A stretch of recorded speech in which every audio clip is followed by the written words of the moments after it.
Hello ladies and gentlemen of the internet, my name is BS972 or Rob, and today we have our third custom map which is titled Forgotten. This is a map that is used for the Flood variant, Hivemind, and can hold anywhere from 7 to 16 players. As you can see, this map is meant to portray an old abandoned city that's been overgrown by wildlife and is now taken over by the flood. There are 5 main buildings that we'll be taking a look at, and 2 of them can be used as main holdouts for the humans. The first one we will be looking at is the hotel. As you can see, this map is a lot more aesthetically pleasing and it really tells a story. You can see in the hotel lobby here that there's couches, a TV, and even a small fireplace. Also, you can see that the main walkway in the hotel has been broken down. This helps aesthetically, but also makes the gameplay more even for the flood, which we will see in a little bit. Special thanks to DXR for a lot of help with the aesthetics. While I made most of the structure on the map, he would go back through and shift and change certain things to make it look a lot more real and less like a Forge map. Anyway, the next building we'll be taking a look at is the bar/restaurant building. This is one of the main spawns for the humans along with the hotel. As you can see, there is a small counter, tables, and even a nice refrigerator. Now outside the bar is a broken down walkway that makes easy access to the hotel, therefore making an easy connection to each of the human spawns. The next building is the office building. This building isn't used for too much. You can try to hold out in there. However, it's going to be really hard with the Hivemind game type, just because it's rather short range in there and you only have an assault rifle. However, this building has a lot of detail put into it.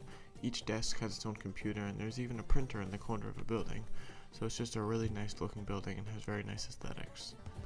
On the other side of the map is the gas station. This building isn't used for too much, however, the shotgun spawns on the roof of the map. The building is really close to the flood initial spawn, so it's a risk versus reward situation to try to get the shotgun. This building has no specific title, it's just a regular broken building. The reason why the humans naturally hold out there is because of the long sight lines and open area. However, the downfall is there are many ways to access the building itself. One way is from the rock on the left, another is from the crate in the middle, from the roof of the gas station, and also a ramp in the back. So right off the start of the game, there's going to be a big push for the shotgun. It is so close to the flood spawn, so usually one person is going to get injured in trying to get it.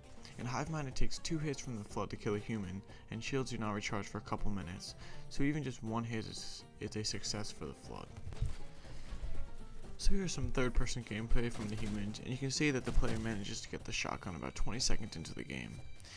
Now, at first, 2 flood are not very powerful, and the humans can usually wander around the map looking for kills. In the beginning of the game, this seems to work. He's never really facing more than 1 flood at a time. But as the game goes on, he begins to make his way back to the holdout, which seems like the right thing to do. But it's already too late, and at this time, he's starting to get overwhelmed. Just 2 to 3 flood can really take over the humans, and they have to try to stick together and really try to communicate. So as this human's being infected, we're going to take a look at the last humans in this round. They are holding out in the hotel, which is better for holding out longer. The downside is you may get less kills, but you usually will survive longer. There are 2 ways to enter the hotel, and you can see that the humans manage to have it covered, but the flood will soon overwhelm them from the bar entrance. So if you have a bit more people, you can really hold out there for a long time. Unfortunately, they couldn't manage that. Now let's take a look at some flood gameplay. Like I said earlier, right off the bat, the flood and humans are going to engage each other for a battle for the shotgun.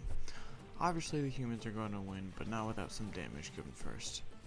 Now, the other major advantage that the flood has is in Hivemind, the lunge distance of the flood hound is a lot longer than the usual flood modes. Now, the main way to survive on this map is to stick together and communicate, and anyone that goes on their own is either dead in or just not going to get any kills. As you can see, sooner or later, the flood are always going to win and take more victims to their city. Anyway, thanks for watching. Special thanks to the SOT clan. I'm going to be playing with the same list of guys usually, so I'm not going to bother reading every name. But please leave a like, leave a comment, and if you're feeling very nice, just subscribe. Anyway, I will see you guys later.